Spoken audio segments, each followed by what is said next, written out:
Good afternoon, ladies and gentlemen. I want to welcome you all to this virtual session with Howard Gardner. Howard is my professor here at Harvard. He's a professor of cognition and education here at the Harvard Graduate School of Education. I'm really passionate. I'm really excited to have him here to really speak about a topic that relates to what we're doing, relates to our conference on our transformation agenda for education in West Africa and in Nigeria to be particular. Howard is well known around the world for his theory of multiple intelligences, which some of you know. So his name is synonymous with multiple intelligences, which a theory which he propounded in 1984 and actually was ensconced in his book Frames of Mind, which is a bestseller. And today Howard is actually here live with me, and he's going to tell us, his thoughts, share his thoughts about educational transformation, about education in the 21st century, and how we can really optimize, resources we have, especially technology-wise, especially digital education and all that, to transform the future of education for Africa and for Nigeria in particular. Thank you. Thanks, Anthony. Tony was my student this year, and I was very happy to get to know him in a classroom context, but since then he's become a colleague, and very happy to share the podium with him today. I'm going to speak for somewhat less than an hour, and then we'll have a bit of a conversation, and Tony will bring out the things which I should have mentioned but didn't for one reason or another.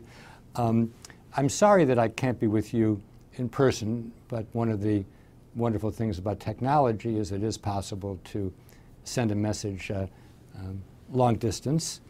And I'm well aware of the many things I don't know about education in general and about education in West Africa and Nigeria in particular. So I'm mostly going to focus on things that I do know about. My talk is roughly divided into three parts. First part will be what we know about children as learners, particularly in a school setting.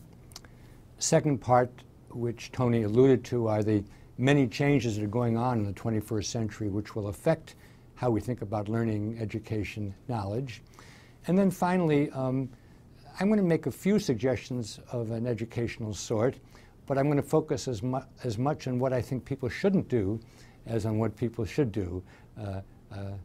Kind of advice which people are less used to hearing, but maybe the kind of advice that I can give to you. So that's the plan. I'm going to begin with what we know about children and learning. And as everybody who spends time around children knows, from a very early age, children are natural learners. They're curious. They like to explore. They like to understand how things work. They pick up things like language or music without any need for a formal tutoring, and they're probably the most wonderful learning machines that have ever been created, even better than our smart phones and pads and so on. But there still is a need for formal education. There still is a need for formal schooling.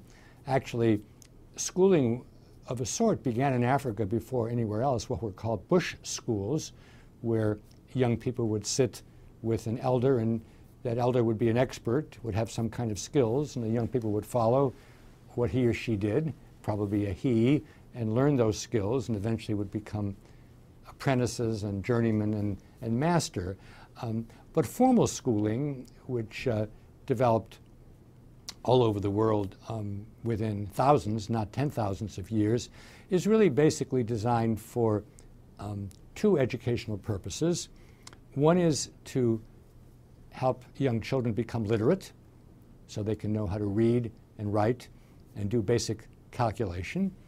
There are a few children who will learn to read and write almost on their own, and certainly some children will figure out something about mathematics on their own. But for the vast majority of human beings, close to 100%, they really won't learn how to read and write or calculate beyond very simple numbers without some kind of formal schooling. So that's what happens all over the world for the first few years of schooling.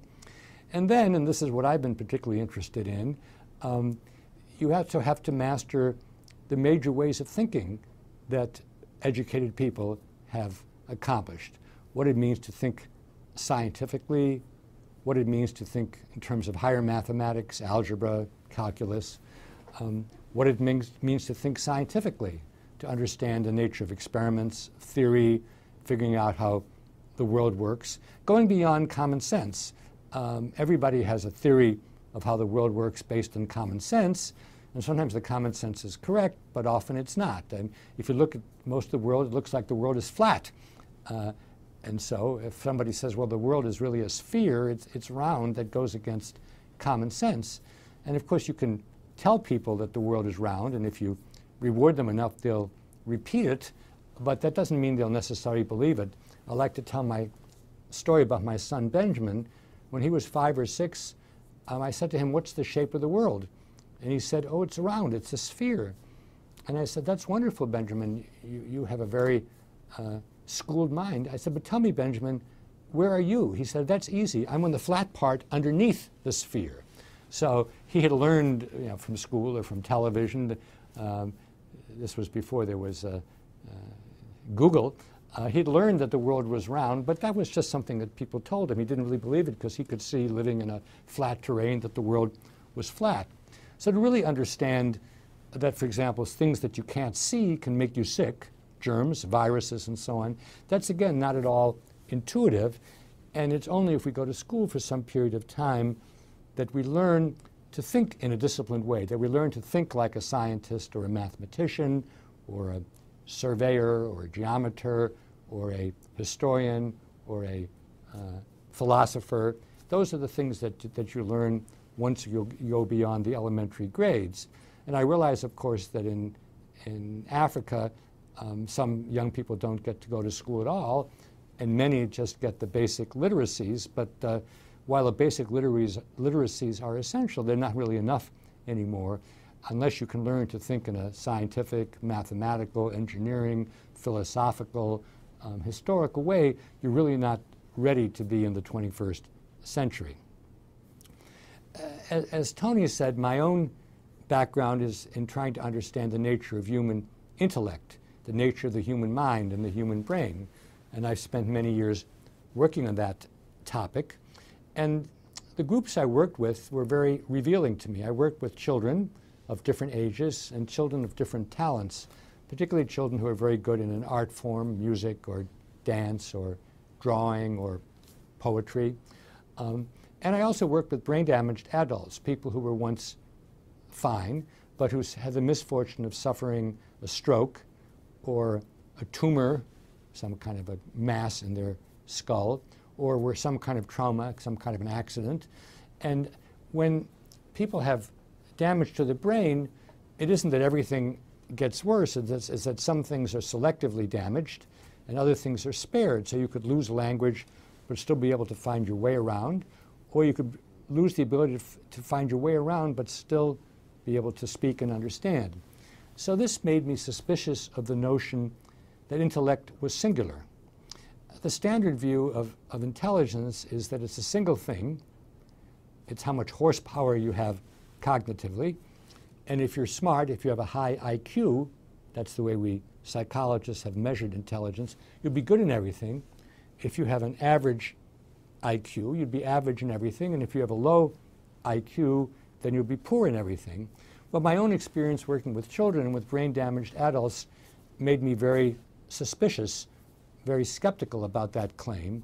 And so, a good 30 years ago, I collated all of the data that was available about human cognition. I actually traveled around the world, visiting both Egypt and the Gambia and Senegal in Africa many, many years ago. And on the basis of all that research and travel, I developed the theory that Tony mentioned that's quite well known, so-called theory of multiple intelligences, or MI theory. I'm not going to go into that theory in detail today, but it's basically a critique of the notion that we have one computer inside our skull. Instead, it makes the claim that human beings as a species have a number of computers. One computes language, one computes music, one computes spatial location, one computes understanding of other people. And the fact that you have strength or weakness in one computer doesn't predict whether the other computers will be good. That's what multiple intelligences means. Now you might say, well, what does this have to do with school? Well, traditionally, in school, we really focus on language and logic. And if you're good in language and logic, you'll probably do well in a typical modern school. And as long as you stay in school, you'll probably think you're pretty smart. Some of us never left school, so we don't get a rude shock. But actually, school can develop more than just language and logic. And even if you're not particularly good in language and logic, you can use other kinds of intelligences to learn mathematics or to learn history or philosophy or the arts. So there's not a one-to-one mapping between the standard view of intelligence and what you should learn and how you should learn. It's much more flexible and fluid than that.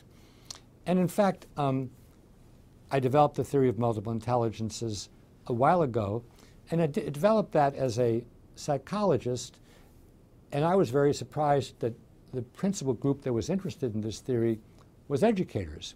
And so for 10 or 15 years, I simply watched how educators made use of MI theory. And I finally came to the conclusion that there are two major uses for multiple intelligences theory, and I'm presenting them to you today. They're called individuation and pluralization. Individuation means we don't all have the same kind of minds. We don't all have the same profile of intelligences. And so as much as possible, each child should be taught in a way that he or she can learn in terms of his or her dominant intelligences. And each child should be given the chance to show what he or she learns and understands, whether it's history or mathematics or whatever, geography. Should be able to show their understanding in ways in which they're comfortable. And you might say, well, that seems strange. Why don't we just teach everybody the same thing in the same way and test them in the same way? It seems very fair. But I pointed out many years ago it's actually unfair because it picks out people who are good in language and logic and delivers school to them, and they do fine. But for those of us who have other strengths or other interests, it's very unfair. As long as school was only a way of picking the people who would become leaders of the society and everybody else could be thrown away, it didn't matter.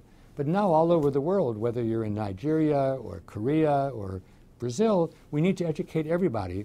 And so individuation is an effort to recognize that if you aren't good in language and logic, that doesn't mean the game is over. It means we have to be more imaginative in how you're taught.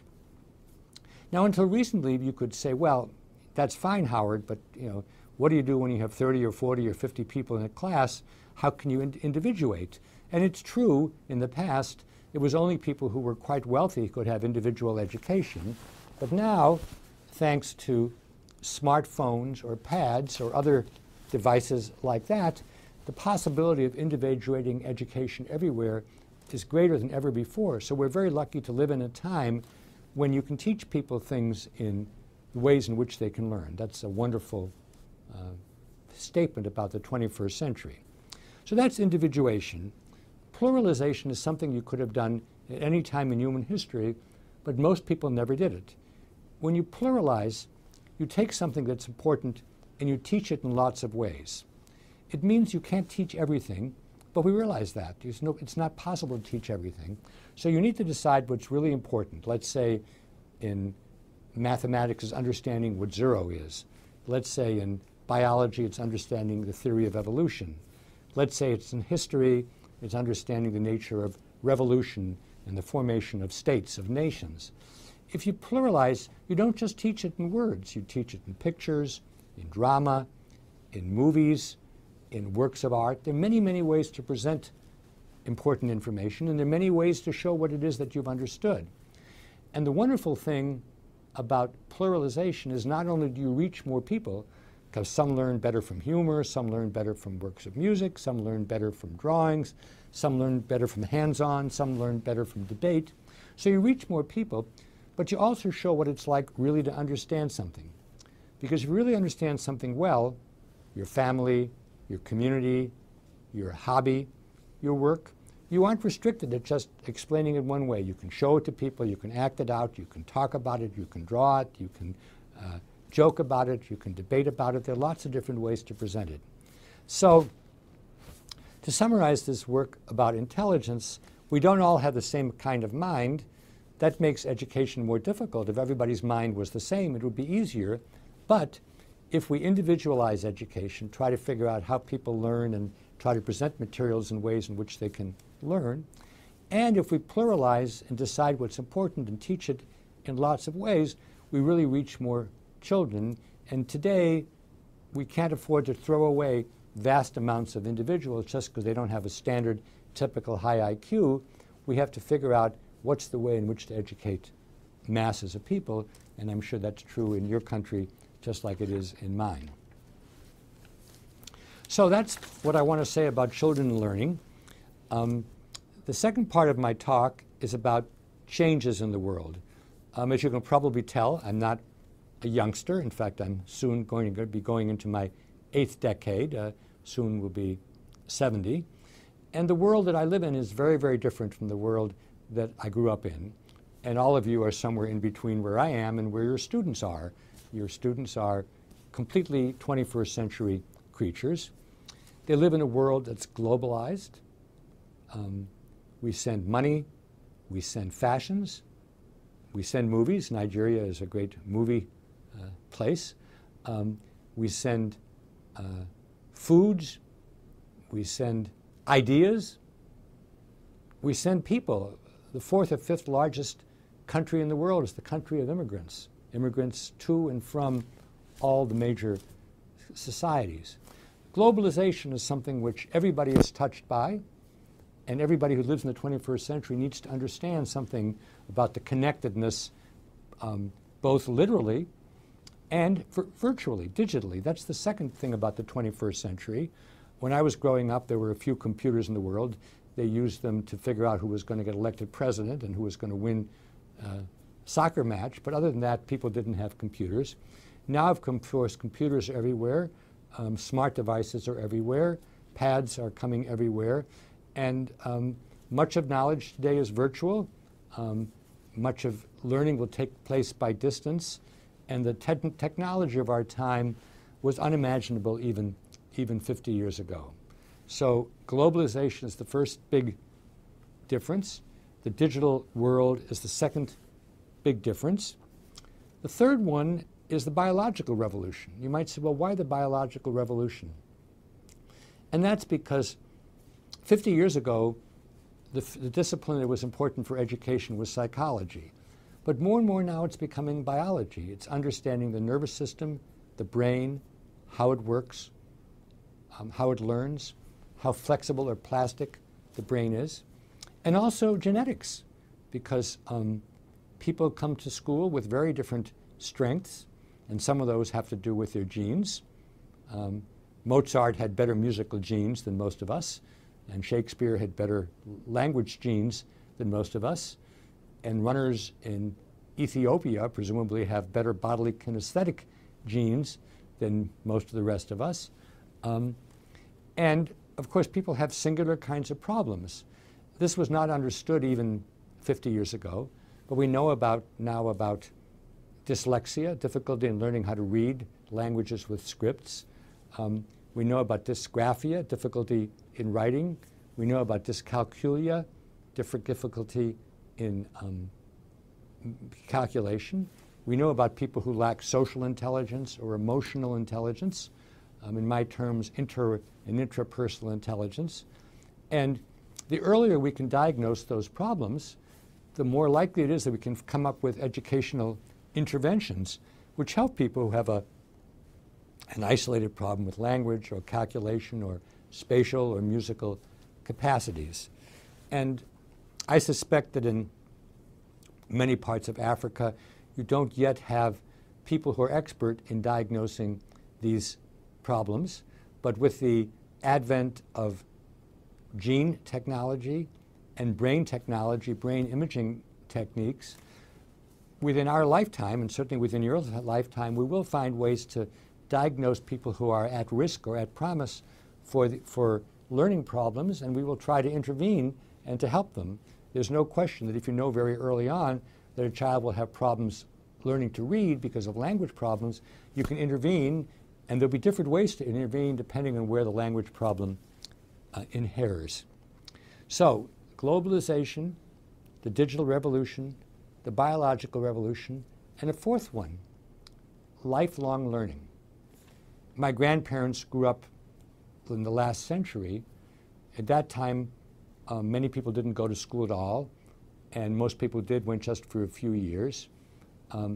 Now, of course, all over the world, we want people to have at least a secondary education. In developed and developing countries, we have all kinds of colleges and universities opening up, some for profit, some not for profit. We have distance learning. Just a month or two ago, Harvard, where I teach, and MIT, which is in the same city, Massachusetts Institute of Technology, put together a distance learning program where many courses from Harvard will now be available free online. And we can no longer say, well, you've been to secondary school, you've been to university, your education is over. If you want to keep up, you've got to keep keeping up. And as I said, I'm ancient, but I keep keeping up as best I can, because otherwise you won't be able to be a productive citizen in the 21st century. This doesn't mean that literacy is not important. It's very important. You can't deal with smart devices unless you're literate. It doesn't mean that disciplines are unimportant, because if you want to be working in any kind of a developing and developed world, you have to have the ability to think mathematically, or think like an engineer, or think like a lawyer, or think like a teacher. You have to have those kinds of skills.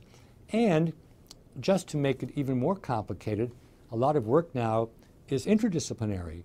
It involves putting together disciplines, putting together forms of expertise, working on complicated problems like poverty or life-threatening diseases like AIDS or conditions like climate change. And it isn't enough to have one discipline. You need to have people who either have mastered more than one discipline or can work with people in other disciplines. So all of these things mean that we can't stop learning at a certain age. We have to keep educating ourselves as long as we want to be active workers and active citizens. So in a book I wrote called 5 Minds for the Future, I talked about 5 kinds of minds that we need in this global, digital, biological, and lifelong learning setting.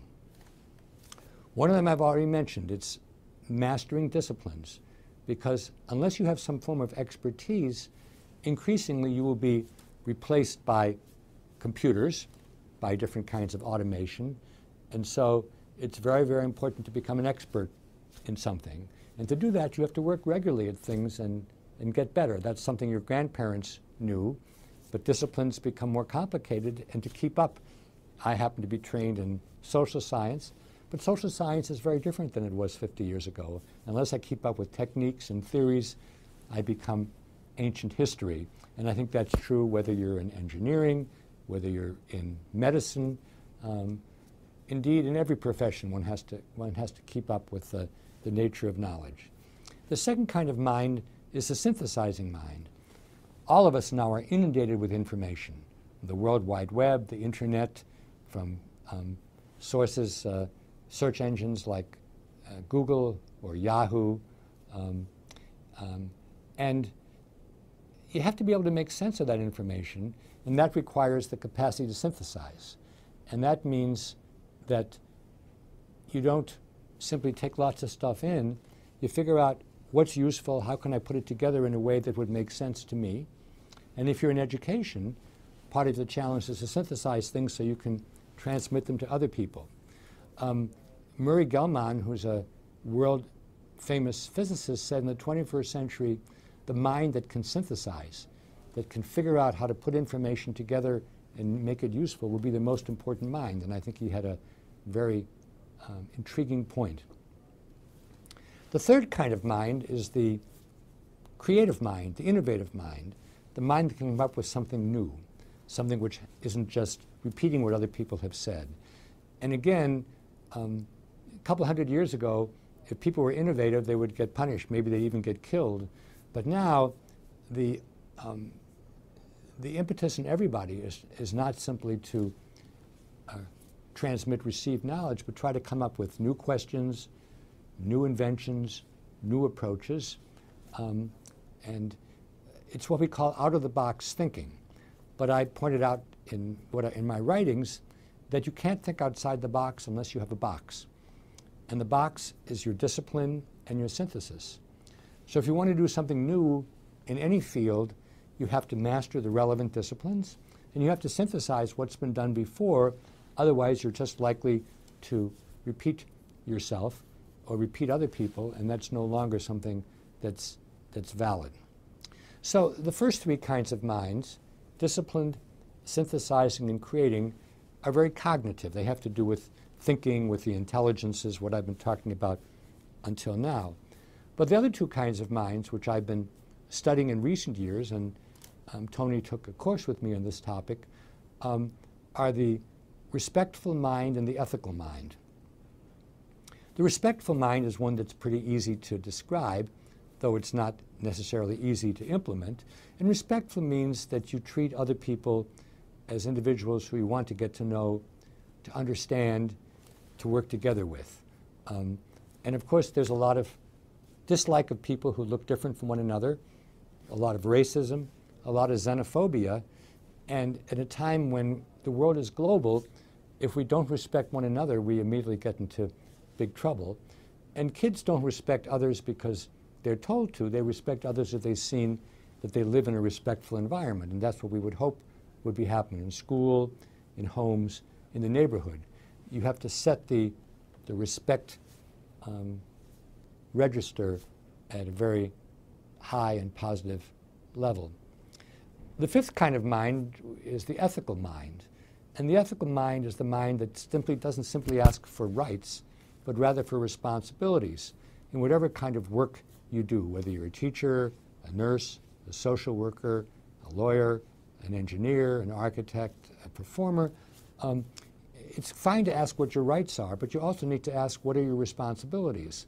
And I know that in many parts of the world, including the part of the world in which you live, many people are not very ethical. They try to cut corners. They ask for bribes. They don't try to do what the right thing is. They try to do the thing that's most expedient. And we're all aware of this. It's part of human nature, but it's not the only part. We have the potential to be moral creatures, respectful creatures, ethical creatures.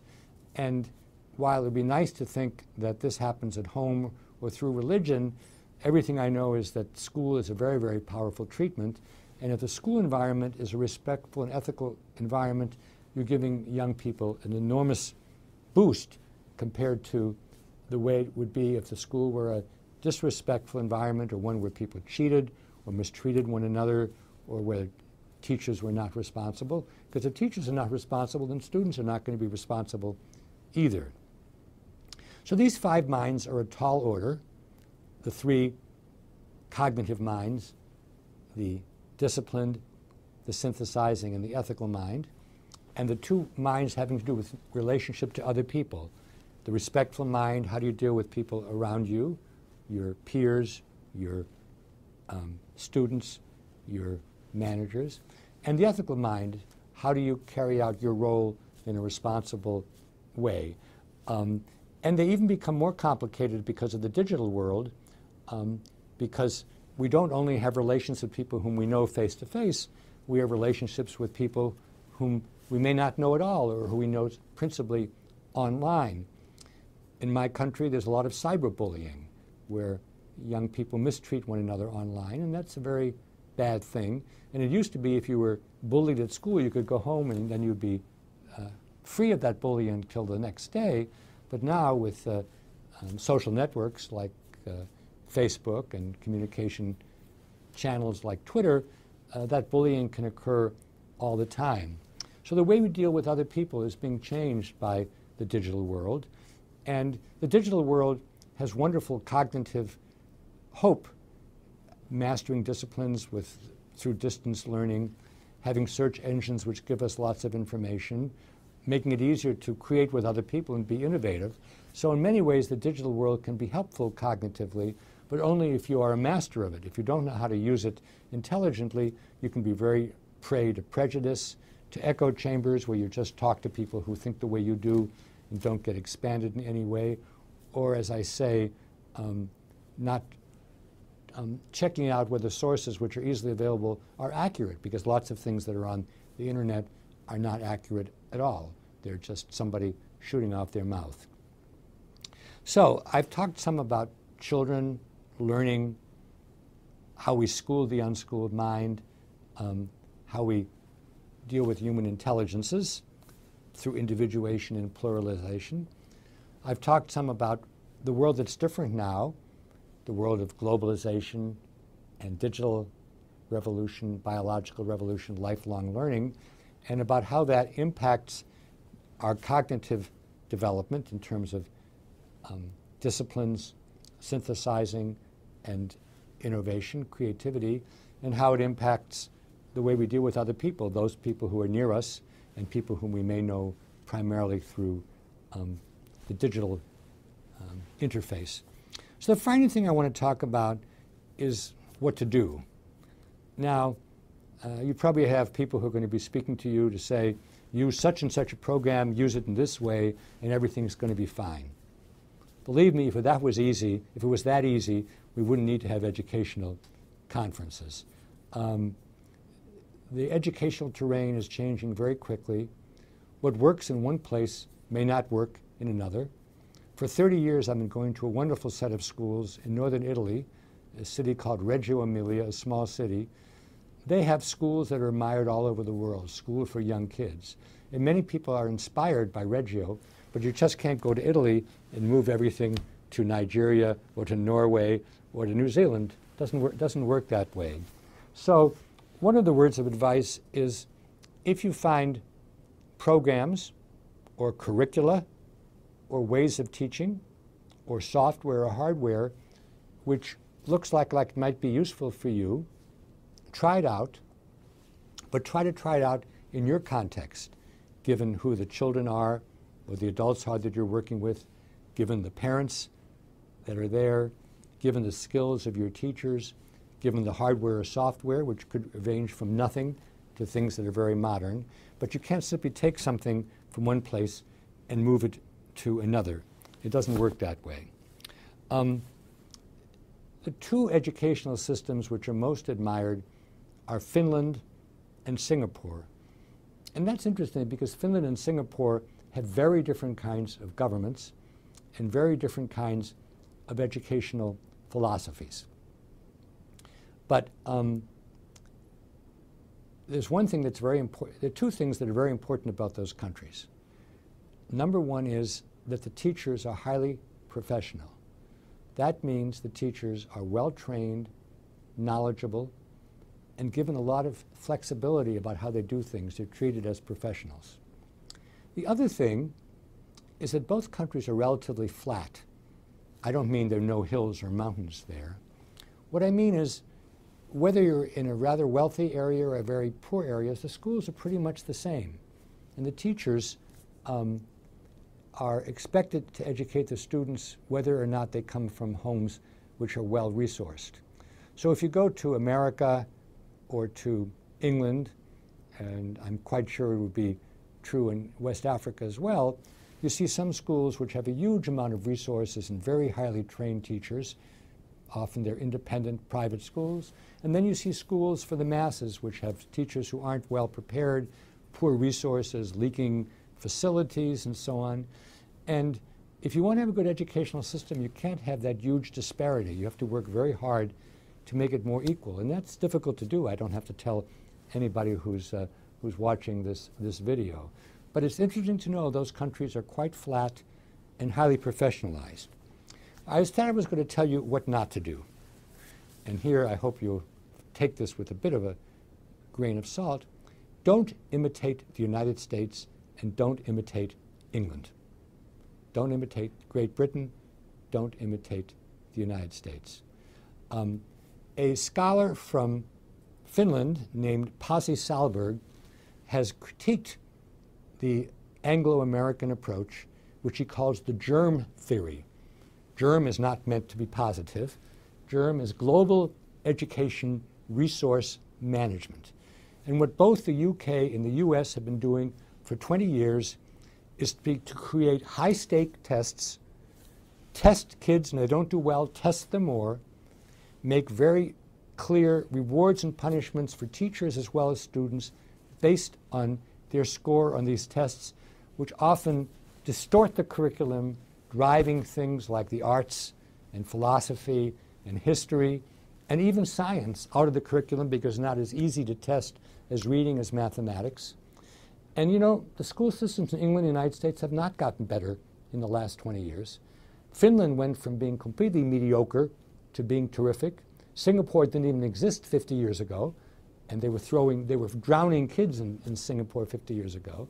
So it's not like you can't change an educational system, but the germ theory, the global education resource management theory, basically throws fear into people, and it engenders cheating. And the amount of cheating that takes place in the United States, I don't know about Britain, on exams, cheating by students, cheating by teachers who give them the answers, cheating by school superintendents who move quickly from one community to another so we don't find out what's been happening, and even cheating by mayors and governors of states about test scores is to me proof that the germ approach is not the right way to do it. This may be a downer, and I'm sure it comes as a surprise to you because you think people in London and New York and Washington know what they're doing, and my little message to you is don't be so sure. Learn more about what's happening in Finland and think a lot more about what will work in your particular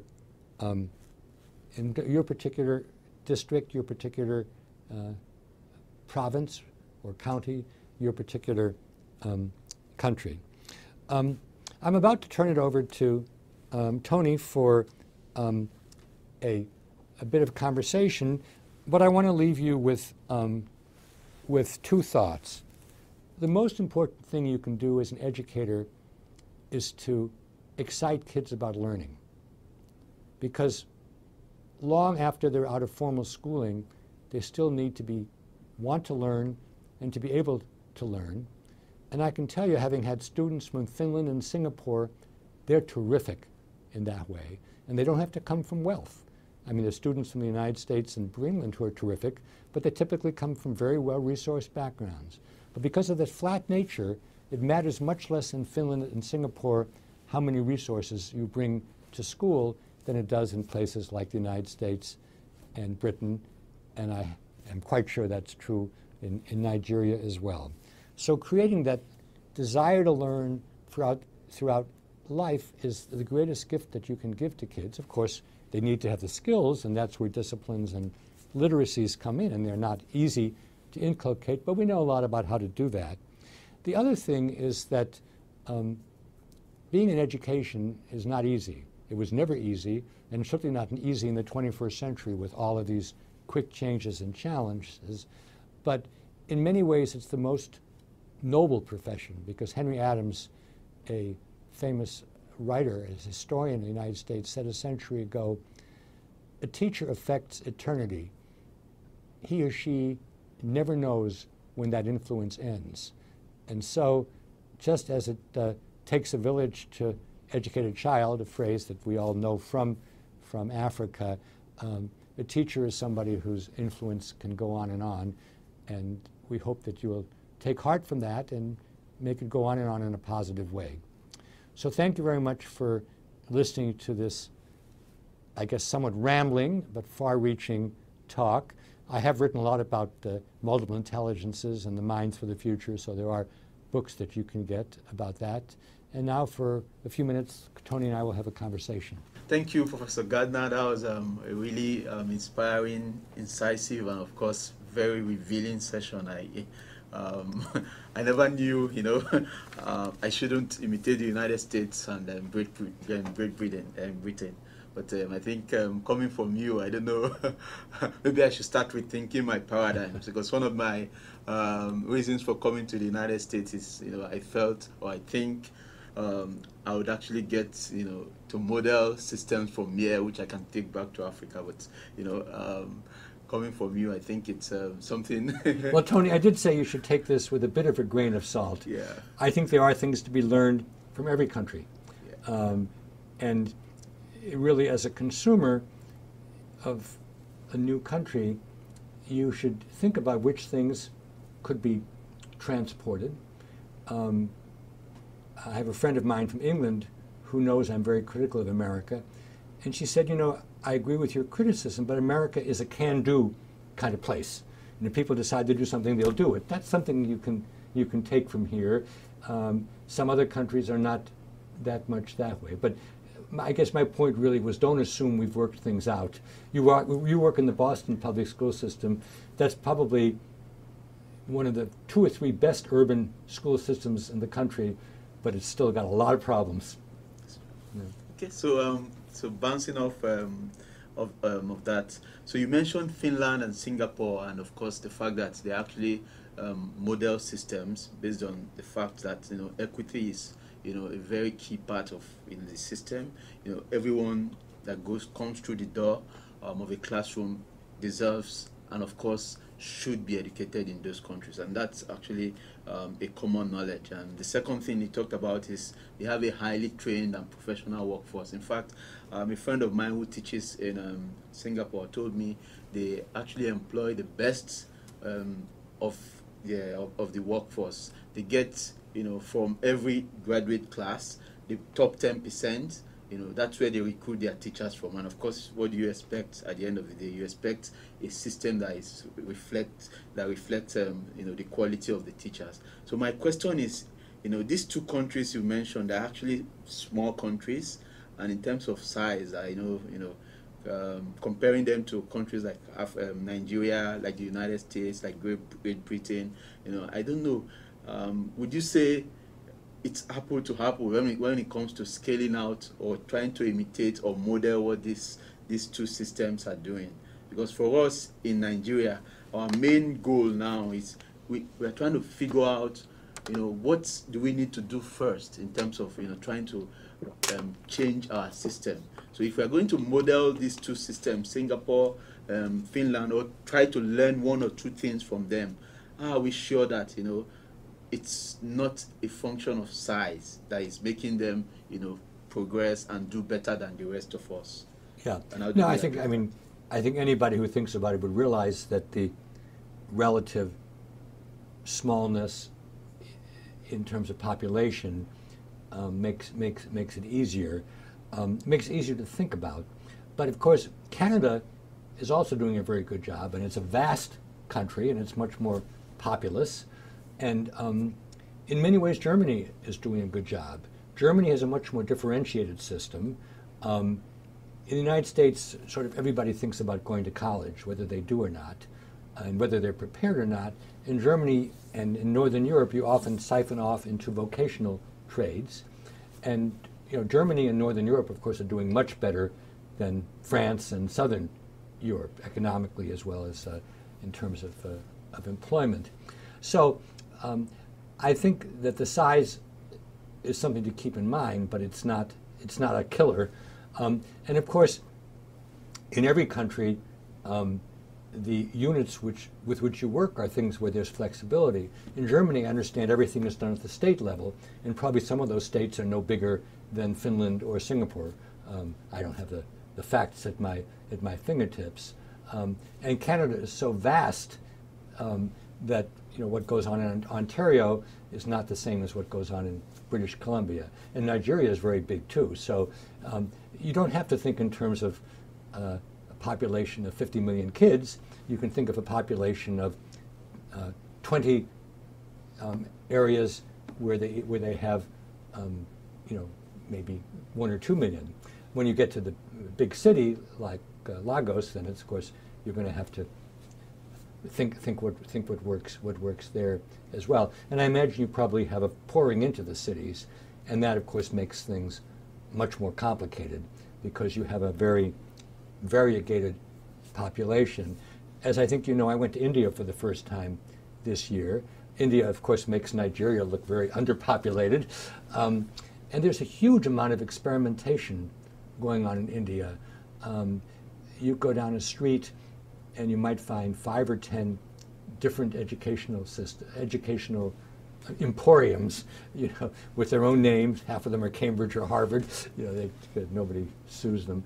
And to me, it's kind of like a Wild West. There's no discipline there. But the big question is, if they find things that work well in that particular province, that particular state, can other people learn from it? And that's the way I always think about this. Not can we scale up and say, do what they do, but rather, this is something that works.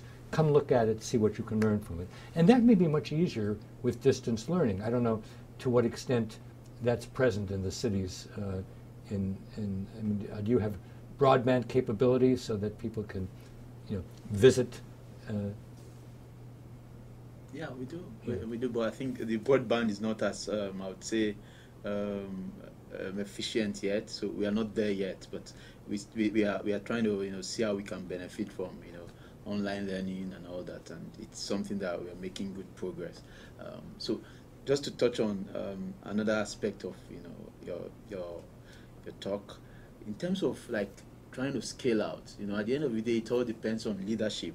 It all depends on policy and all that, because when we talk about applying effective techniques of teaching, transformative learning, what's it called, strategies, all this at the end of the day is still going to be dependent on what the man or the guys up there actually say or and dictate. So in your experience dealing with policymakers or maybe leaders and all that, so what would you suggest? Because for us in Nigeria and in Africa specifically, leadership is a problem. So we might after this conference go home with all these lofty ideas and great stuff, but if nothing happens up there, we're just going to waste this knowledge from this conference. So what are your thoughts in terms of trying to influence change top down and making sure that these things that we are going to hear today is something that is imbibed at the level of leadership and then filtered down to the common man? So what are your thoughts on this? Well, I'm going to take a bit of an issue with the way you formulated. We were talking earlier about the United States has lots of bad properties, but there is a can-do spirit here, which I think has attracted people to the United States over the centuries. And I'm not close enough to the ground in Nigeria to say this with any confidence, but a lot of good stuff in the United States occurs from the bottom up. People trying things out. About charter schools. 10 or 20 years ago, there were 1 or 2 KIPP schools. Now there are at least 100. 20 years ago, Teach for America, which uses students of the same sort that would be teachers in Finland or Singapore. I think 20% of Harvard graduates go to Teach for America. That was started by a Princeton undergraduate, Wendy Kopp, who wrote the thesis, why don't we have a Peace Corps in this country? So I think that we can't afford to have leadership which blocks experimentation. And if it's blocked, as it would be in an authoritarian country, then of course you're in big trouble. But as long as there isn't active stifling, as long as there's some experimentation, that's how to get things started. Reggio Emilia, this was a bunch of teachers and a journalist. They started these schools in the 1960s, and they now are admired all over the world. There was certainly no prime minister of Italy had even heard of it. I think that where leadership becomes important, and you know this because of the course, is number one, if people are corrupt, that's very bad, and there's a lot of corruption. Number two, what happens to the resources? Nigeria is a very rich country, but the question is how much of that wealth is directed toward human capital, and how much that's directed toward human capital is done in a way that isn't corrupt, that isn't open to bribes and so on. The course that you took with me, the Good Work course, talks about what it means to be a professional, and to use a word which I began to use in the course, what does it mean to be disinterested? Disinterested is not a word that people use on television or in video, but it basically means you don't ask what's good for me, you ask what's good for the country or for the city. And it takes a long time in any kind of a state, any kind of a nation, to develop disinterestedness. I think classically the chief of the tribe was supposed to be disinterested. Some were, some weren't. Those that weren't, people try to kill them, sometimes their own kids. Those that were disinterested, they got venerated. What it takes to develop a sense of professions and a sense of disinterestedness is long and complicated. It took hundreds of years to develop in Anglo-American and Northern European circles. It got picked up quicker than many people would have thought in Confucian societies, but they had their own bedrock to build on. India, of course, I'm very immersed in, and India is the most important democratic experiment we have in the world. You know, if India makes it, it's very different than if India doesn't make it. But one good thing about living in the 21st century is the knowledge of these things spreads very quickly. There are no secrets. And so in a world that's digital, in a world that's global, where you can go back and forth, when you can learn about things from edX, which is the Harvard MIT portal, and Stanford and Carnegie Mellon, and I'm sure European universities are doing those things as well. You don't have to wait hundreds of years. You can do it much more quickly. But if there isn't a will, then it's not going to happen. And I also don't know much about the role of religion. I mean, you know, religion in many African countries is very important. Religion can be mobilized sometimes, but other times it's just in bed with the corrupt politicians, in which case then a plague on both of the houses. We're probably getting onto fairly sensitive territory at this point. That's true. Thank you so much, Professor Gardner.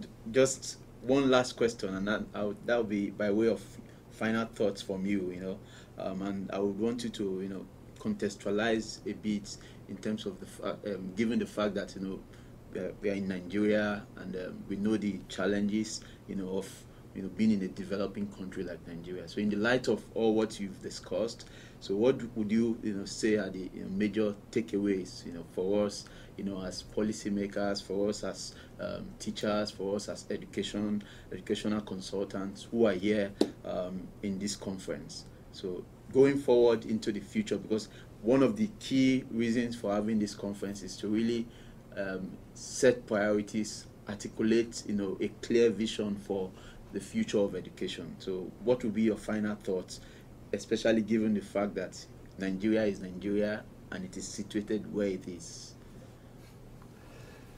I don't know that I can do more than rehearse a few of the points that I made. One is, it's great to have enlightened, disinterested leadership, but if you don't have it, you can't give up. You have to try to do things at a more local level.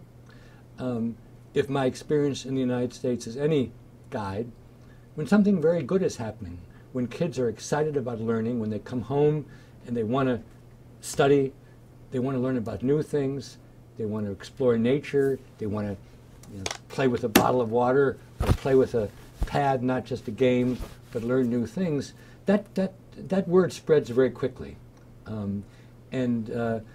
So it's great if the levers of power and money at the top are more oriented in the right direction, and individual leaders do matter. I mean, Nelson Mandela matters enormously. The history of Southern Africa would be totally different without him. And there were other leaders of African countries who made a difference. But Nigeria is such a big and complicated country that waiting for the Messiah is probably not the best thing to do, but getting people who have talent interested in education, providing them support, which can be done locally, it doesn't have to require a lot of money. A lot of schools in America depend much more upon people willing to give time, coming into the schools, mentoring kids, being available to help them study, taking them on as apprentices. Don't look for the signal to come from elsewhere. And when something good happens, celebrate it, and celebrate the people that have done it. Celebrate those people who impact in young people forever, because that's the greatest gift that you can give them. Thank you, Professor Gardner. It was great having you. We really enjoyed this session, and of course, we look forward to future dialogue with you. On education and other related topics. Very good. Thanks a lot. Thanks a lot.